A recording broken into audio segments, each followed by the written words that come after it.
देश में एक गोल्ड मेडल लेने वाला नीरज चोपड़ा भी यहाँ का है। चोपड़ा हमारा है। और राहुल जी, ये जगह आपके परिवार से बहुत संबंध रखती। यहाँ पर अक्टूबर 2008 में सोनिया जी आई थी और यहाँ से ऐलान किया गया था कि सबको, शेड्यूल कास्ट को, बैकवर्ड क्लास को मुफ्त 100-100 गज के प्लॉट दिए जाएंगे। और कांग्रेस की सरकार में 3,82,000 दिए गए। आज इस सरकार ने बंद कर दिए। 30 मार्च 1987 को पूर्व प्रधानमंत्री, हमारे नेता दिवंगत श्री राजीव गांधी जी आए और उन्होंने जो ऑयल रिफाइनरी है उसका नींव का पत्थर यहाँ रखा। और 1978 में हमारी नेता श्रीमती इंदिरा गांधी यहाँ आई और जब 78 कांग्रेस बाहर हो गई थी तो यहाँ पानीपत के लोगों ने उनको नोटों में तोला था। यहाँ पानीपत में राजीव जी और 48 में महात्मा गांधी जी यहाँ आए। मैं एक बात कह सकता हूँ कि ये पानीपत जो है, पानीपत में 3 युद्ध हुए, 1526, 1556 और 1600 में यहाँ युद्ध हुआ, 1761 में तीसरा।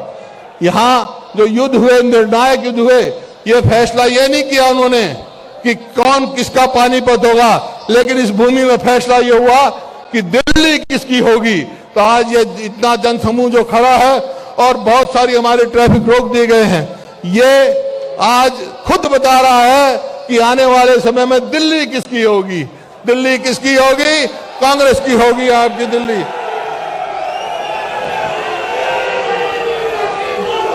राहुल जी, आप इतनी दूर से चल के आए हैं, ये कोई आम यात्रा नहीं रह गई है, ये तो जन आंदोलन हो गया है, जन आंदोलन बन गया है और देशभक्ति का आंदोलन बन गया है। मैं आज आपके आने पर स्वागत भी करता हूं और ये आज जो हरियाणा की जनता खड़ी है इसकी तरफ से आश्वासन दिलाता हूं, जहां आप जाएंगे ये आपके साथ जाएंगे।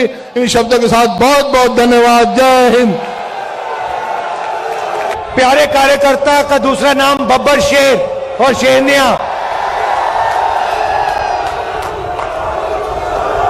प्रेस के हमारे मित्रों,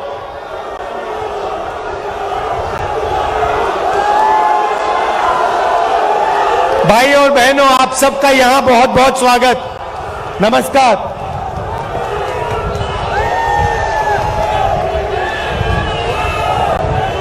अब 112 दिन हो गए कि यात्रा कन्याकुमारी से शुरू हुई और आज यहां पानीपत में ऐतिहासिक हिस्टोरिकल जगह में आज हम यहां सुबह चले हैं। आपने इतना प्यार दिया, बहुत जबरदस्त स्वागत किया आपने और आप हजारों लोग हमारे साथ चले, इसके लिए मैं आपको दिल से धन्यवाद करना चाहता हूं।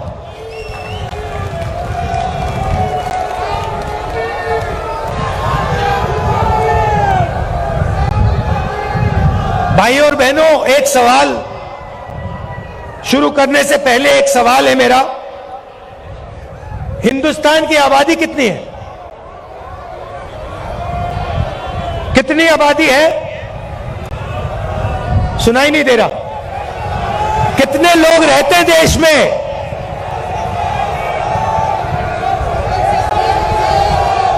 कितने?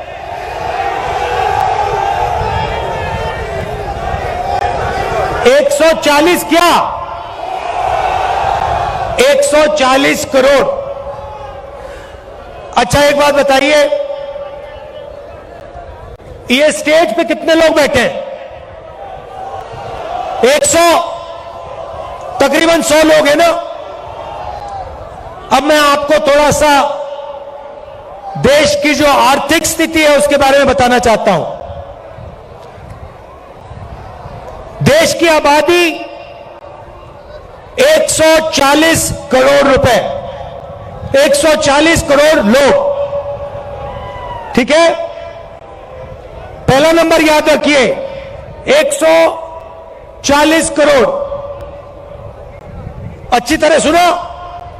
अब दूसरा नंबर याद रखिए, 100। अब मजे की बात सुनिए, हिंदुस्तान में, नहीं शांत हो जाइए क्योंकि मैं गहरी बात बोल रहा हूं। देखिए स्टेज पे 100 लोग, देश में 140 करोड़ लोग। आज के हिंदुस्तान में जितना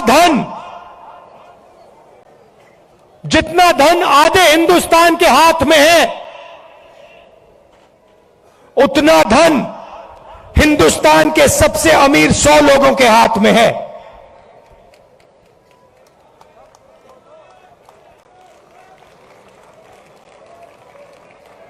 जितना धन आधे हिंदुस्तान के पास है, उतना धन हिंदुस्तान के सबसे अमीर 100 लोगों के हाथ में है।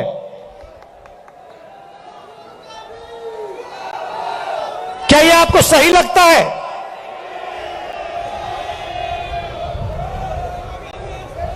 क्या आपको इसमें न्याय दिखाई देता है?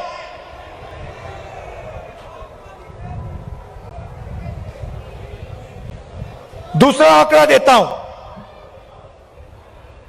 हिंदुस्तान की अगर आप सारी की सारी कंपनियों का मुनाफा देखें, सारी की सारी कॉरपोरेट कंपनियों का मुनाफा देखें, तो 90% मुनाफा सिर्फ 20 कंपनियों के हाथ में है।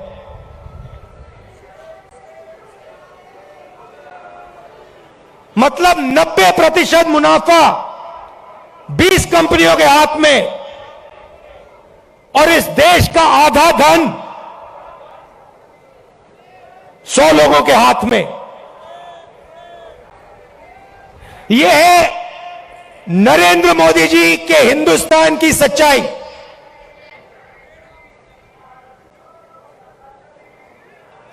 दो हिंदुस्तान बन गए हैं, एक किसान, मजदूर, छोटे दुकानदार, बेरोजगार युवा, इनका, इसमें करोड़ों लोग रहते हैं।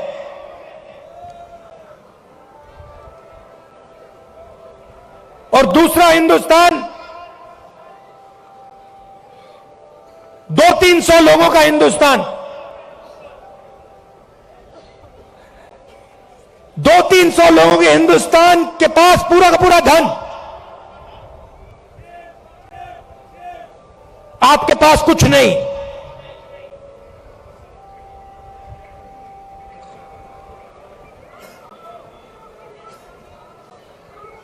आपके पास ये पानीपत में जो हवा है, जिसमें आप सांस नहीं ले सकते, वो है आपके पास।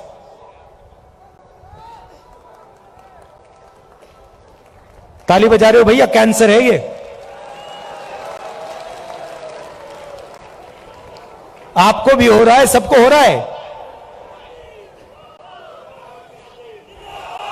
अच्छा, पहले क्या था? पहले ये जो आपका शहर है, स्मॉल और मीडियम इंडस्ट्री का सेंटर था। यहां पे हजारों छोटे बिजनेस चलते थे, लाखों लोगों को रोजगार मिलता था।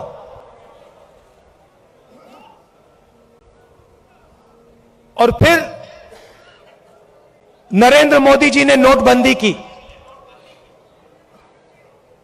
गलत जीएसटी लागू की,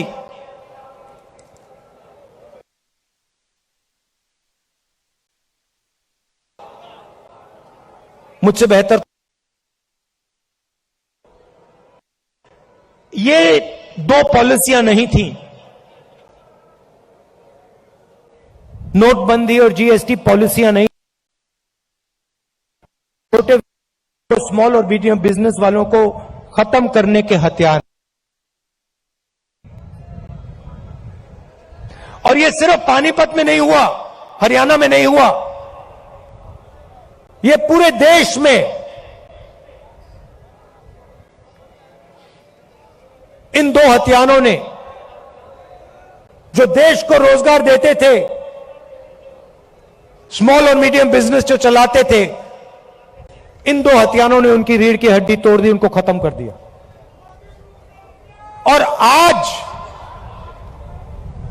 21वीं सदी में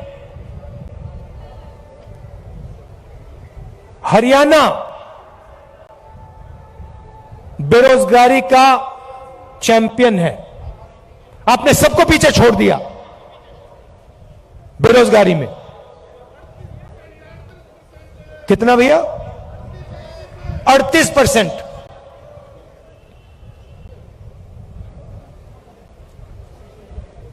खुशी की बात नहीं,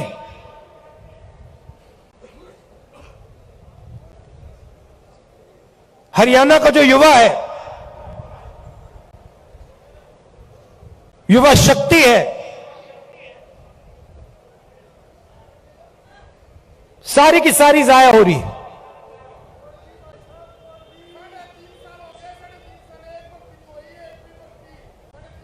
अच्छा भैया, 3.5 साल हो गई, एक भर्ती नहीं हुई। मुझे पहले अग्निवीर के बारे में बताओ।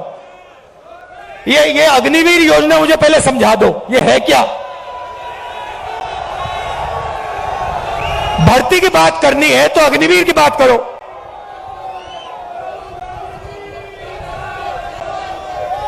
ये कहते हैं, पहले कहते हैं हम देशभक्त हैं,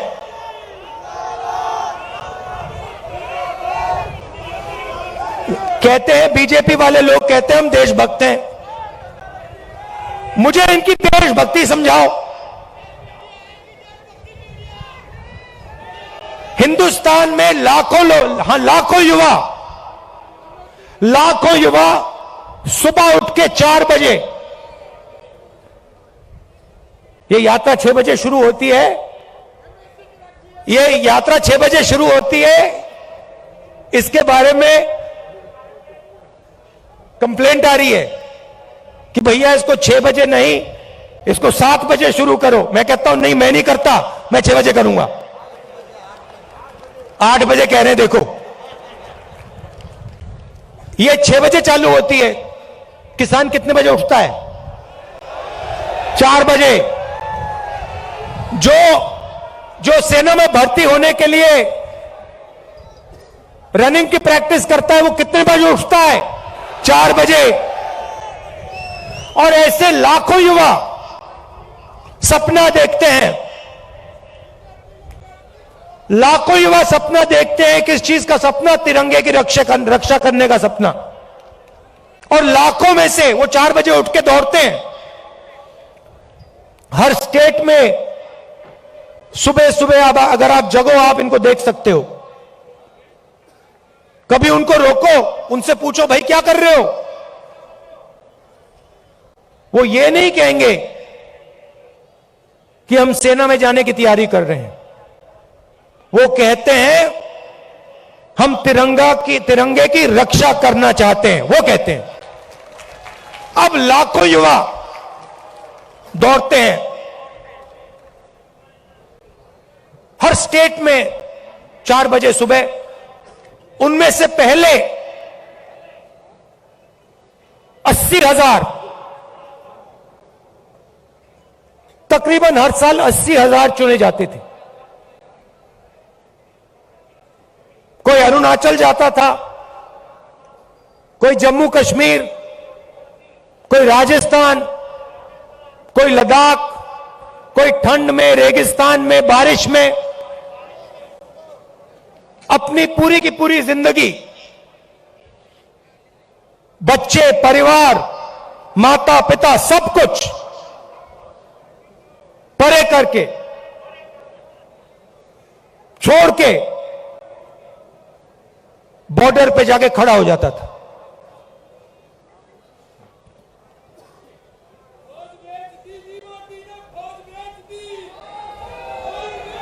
नहीं नहीं, सुनो सुनो, बात सुनो। वो बॉर्डर पे खड़े होते थे, वहां पे तूफान आ जाए, बर्फ गिर जाए, गोली लग जाए, बम फट जाए, कुछ नहीं।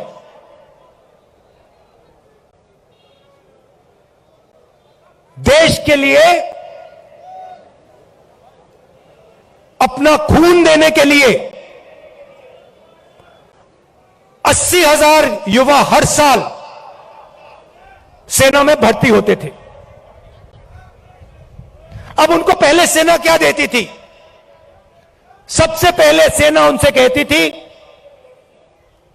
देखो एक दिन ऐसा आ सकता है जब आपको हिंदुस्तान के लिए लड़ना पड़ेगा, शायद आपको शहीद होना पड़ेगा, मगर हम आपको एक बात की गारंटी देंगे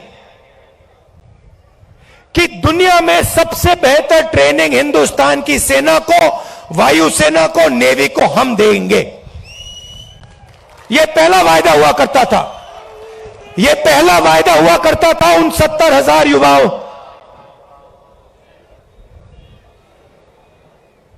आर्मी कहती थी, हिंदुस्तान की सरकार कहती थी, तुम्हें हम बिना ट्रेनिंग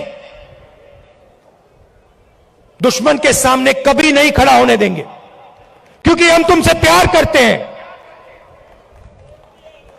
हम तुम्हारा आदर करते हैं, हम तुम्हारे खून की रक्षा करना चाहते हैं। बिना ट्रेनिंग हम आपको कभी नहीं भेजेंगे, मर जाएंगे मगर नहीं भेजेंगे। पहला वायदा। दूसरा वायदा, 15 साल आपको सर्विस मिलेगी। 15 साल आपको सर्विस मिलेगी। अगर आपको इतनी सी भी चोट लगी, इतनी सी चोट लगी उंगली पे, हम आपकी रक्षा करेंगे। जो भी आपको चाहिए हम आपको दे देंगे। यह था दूसरा वायदा। तीसरा वायदा, आपने इस देश के लिए अपना पूरी जिंदगी दे दी, पूरी की पूरी आपने जिंदगी दी। आपने अपने बच्चे दे दिए, माता पिता दे दिए, परिवार दे दिया, अपने सारे के सारे सपने दे दिए इस तिरंगे को रक्षा करने के लिए। ठीक है, हम आपको पेंशन देंगे। और जब आप गांव में वापस जाओगे, जब आप गांव में वापस जाओगे, तो हम आपको एक्स सर्विसमैन का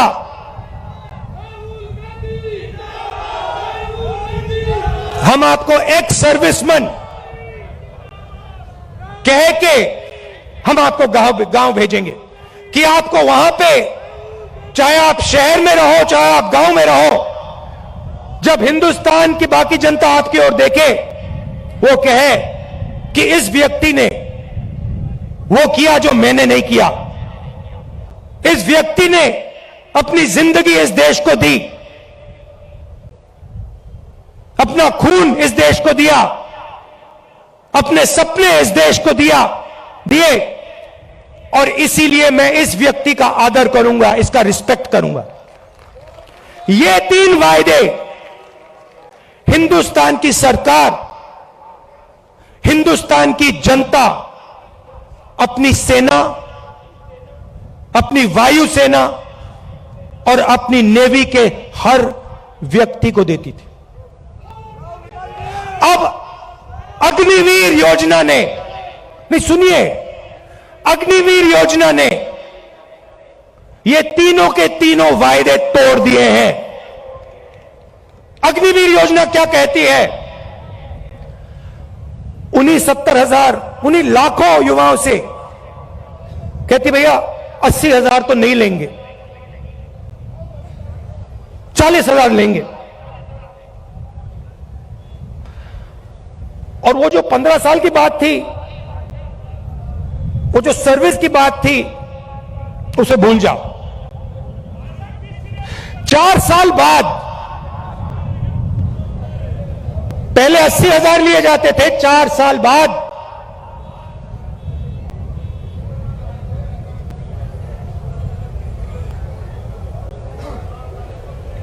4 साल बाद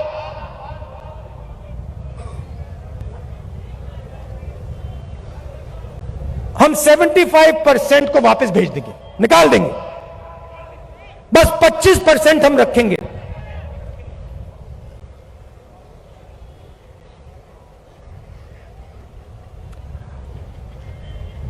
%25 को हम रखेंगे, बाकी को हम छोड़ देंगे। आप लोग जाइए,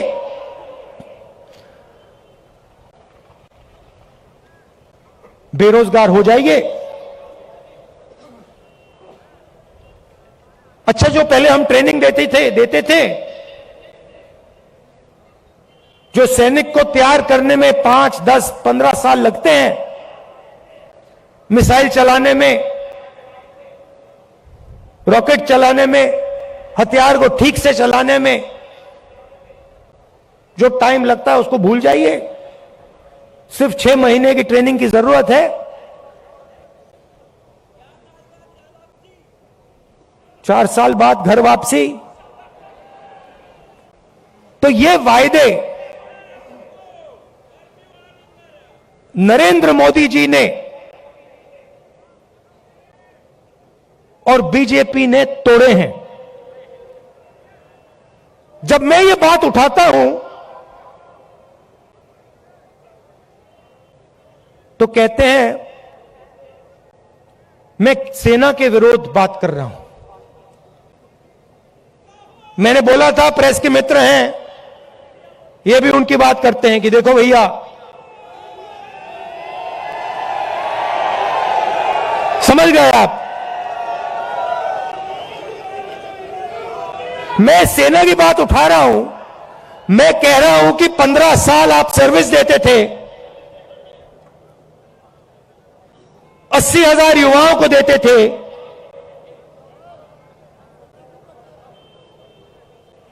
पेंशन देते थे, अब नहीं दोगे।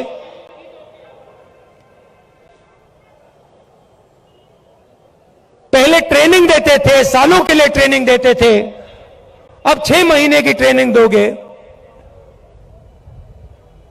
अग्निवीर योजना वो लाए और मैं सेना के खिलाफ बात कर रहा हूं। मैं सेना की रक्षा कर रहा हूं, मैं सेना का आदर कर रहा हूं।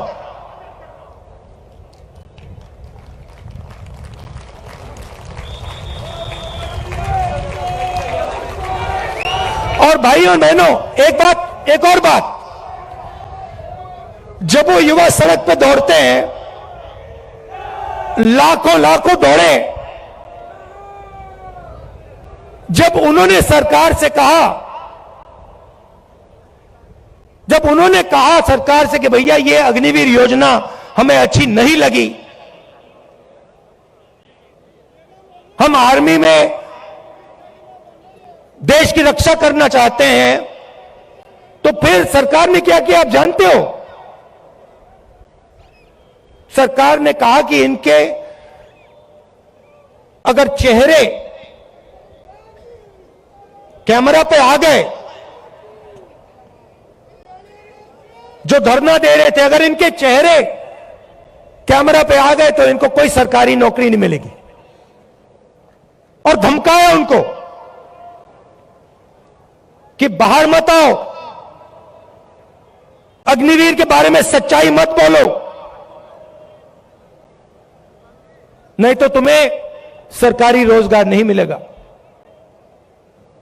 मैं चला हूं, 3000 किलोमीटर चला हूं, वो सारे के सारे युवा मुझसे मिल रहे हैं, सारे के सारे कह रहे हैं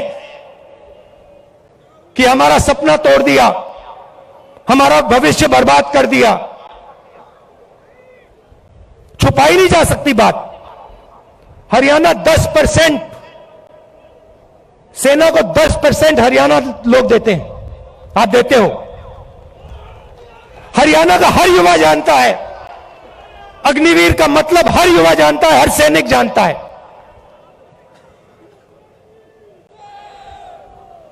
यह सच्चाई है। अच्छा, अग्निवीर को छोड़िए, रोजगार के 2-3 और रास्ते हैं।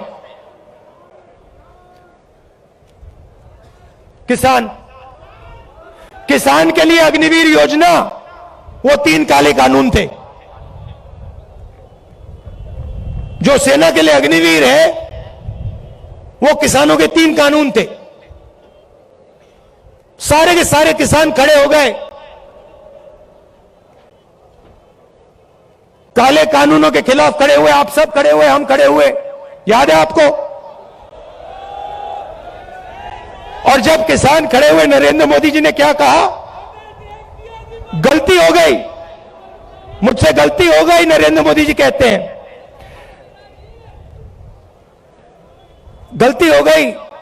किसान सर्दी में, ठंड में बाहर बैठा था, बारिश में किसान बाहर बैठा था, तब आपको गलती नहीं दिखी। 1 साल लग गया आपको गलती पहचानने में। 700 शहीद हो गए। किसानों को उग्रवादी बताया था। यह सच्चाई है। नहीं भैया, देखिए, चाय बेचने वाले बहुत जानते हैं, चाय बेचने वाले बहुत कुछ जानते हैं।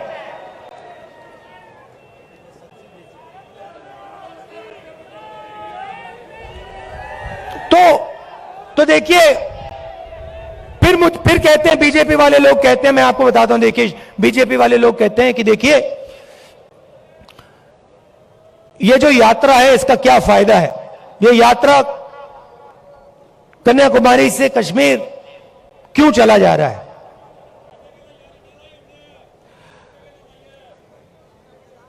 भारत जोड़ो यात्रा क्यों की जा रही है? मैं आपको बताता हूं।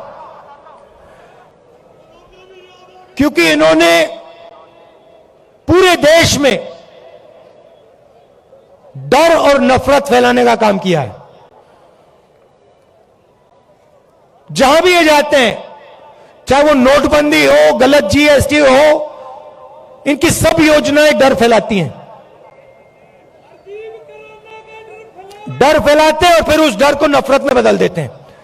तो सबसे पहले भारत जोड़ो यात्रा ने इस नफरत के खिलाफ, डर के खिलाफ एक दूसरा रास्ता दिखाया है। इस यात्रा में कोई नफरत नहीं है, आपको नहीं दिखेगी, ढूंढ लो। यहां पे सब हिंदुस्तानी चल रहे हैं,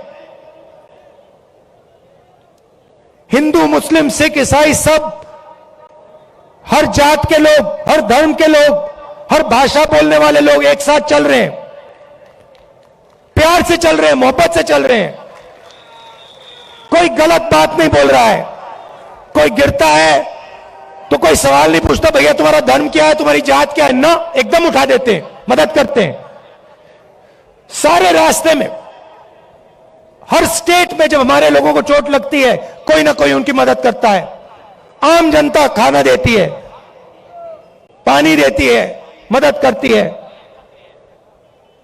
ऐसा हिंदुस्तान हमें चाहिए। मैंने बोला, उन्होंने पूछा क्या कर रहे हो? आपके नफरत के बाजार में मोहब्बत की दुकान खोल रहा हूं।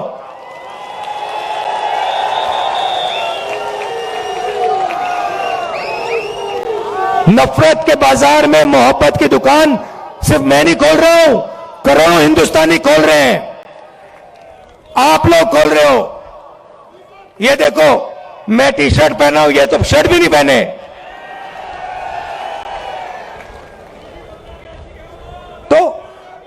तो इस यात्रा ने नफरत को मिटाने का काम किया है। मेरे पास कुछ दिन पहले एक आदमी आए मेरे साथ, चले, कहते हैं राहुल जी मैं आपको कुछ कहना चाहता हूं। मैंने कहा क्या? कहता है मेरे भाई के साथ मेरी लड़ाई थी, सालों उससे मैंने बात नहीं की। आपकी यात्रा आई, मैंने कहा क्यों ना मैं अपने भाई से बात करूं, और मैंने अपने भाई को फोन लगाया और मैंने कहा भाई अब मैं तुमसे लड़ना नहीं चाहता हूं, मैं तुमसे लड़ना नहीं चाहता हूं, चाहे कुछ भी हो जाए मैं तुमसे लड़ना नहीं चाहता हूं। और उसके भाई ने उसे कहा मैं भी तुमसे नहीं लड़ना चाहता हूं, जाके वो गले मिल गए। और ये पूरी यात्रा में हो रहा है।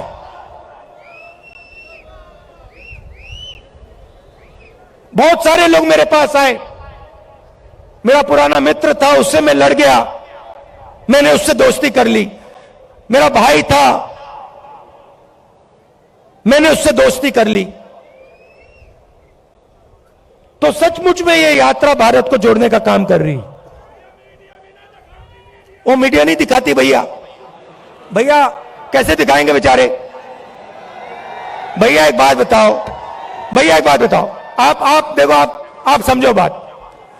आप कभी घोड़े पे बैठे हो ना, घोड़े पे लगाम होती है ना, अगर आप लगाम को इधर करोगे तो उधर जाएगा ना वो, अगर उधर करोगे उधर जाएगा ना वो।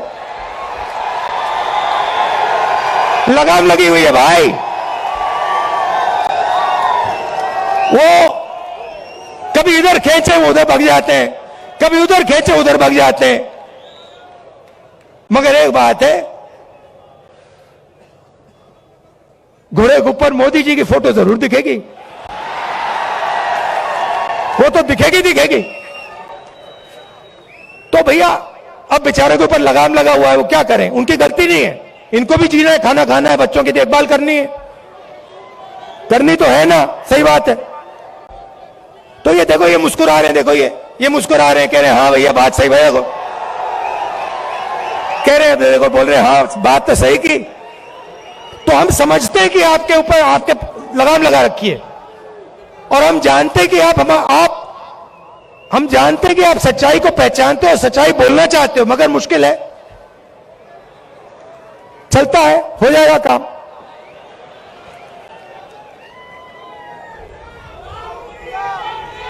तो दूसरी बात, भारत जोड़ो यात्रा का दो और लक्ष्य हैं। एक, नफरत के खिलाफ खड़ा होना, एक हिंदुस्तानी को दूसरे हिंदुस्तानी से जोड़ने का काम, मोहब्बत फैलाने का काम, यह यात्रा का लक्ष्य है। दूसरा लक्ष्य,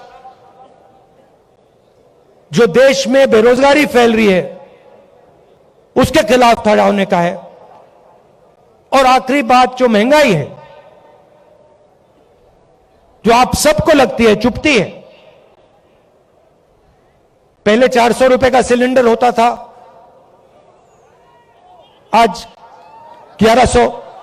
पहले 60 रुपए का पेट्रोल, आज 100 रुपए का पेट्रोल। तो उसके खिलाफ खड़े होने की यात्रा है। और अंत में, जो हिंदुस्तान की आर्थिक स्थिति है, जो मैंने पहले बात बोली, 100-200 लोगों के पास हिंदुस्तान का 50-60% धन, और किसान, मजदूर, छोटे व्यापारियों के पास कुछ नहीं। ऐसा हिंदुस्तान हम नहीं चाहते हैं। इसमें सबकी इज्जत होनी चाहिए, भाईचारा होना चाहिए, मोहब्बत होनी चाहिए। मिलकर यह देश आगे जा सकता है, किसी का भी मुकाबला कर सकता है, किसी भी देश का मुकाबला कर सकता है। तो यह हमारा लक्ष्य था, और आपने इतना समर्थन दिया, इतना प्यार दिया, इतना प्यार दिया, इसके लिए मैं आप सबको धन्यवाद कहना चाहता हूं। आखिरी बात, एक मैंने सोचा, अभी बोल रहा था तो मैंने सोचा, देखिए आप सबके पास भाई बहन रिश्तेदार हैंगे ना? मजदूर गरीब आदमी, बिल्कुल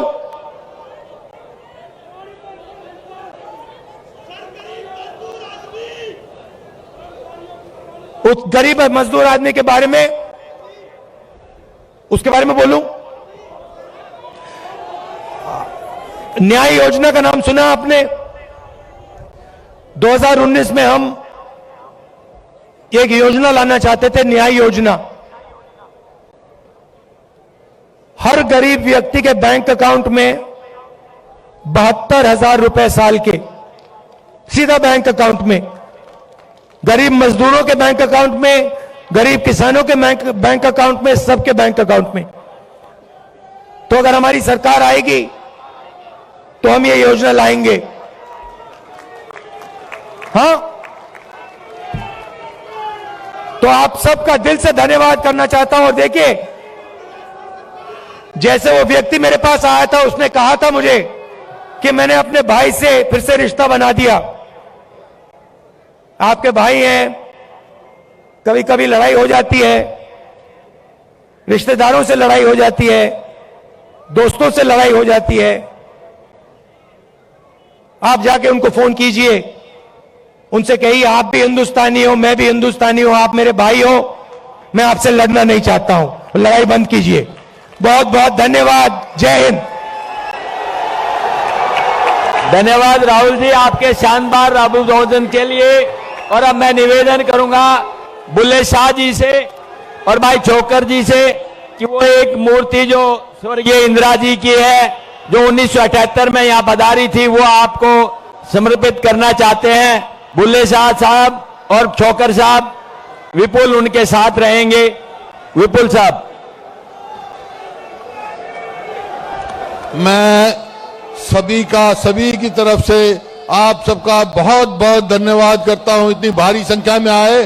और यहां पानीपत में धर्म सिंह छोकर जी, बलबीर विधायक जी और वीरेंद्र पाल शाह जी का भी बहुत बहुत धन्यवाद करता हूं, उन्होंने यहां किया। बहुत बहुत धन्यवाद। जय हिंद।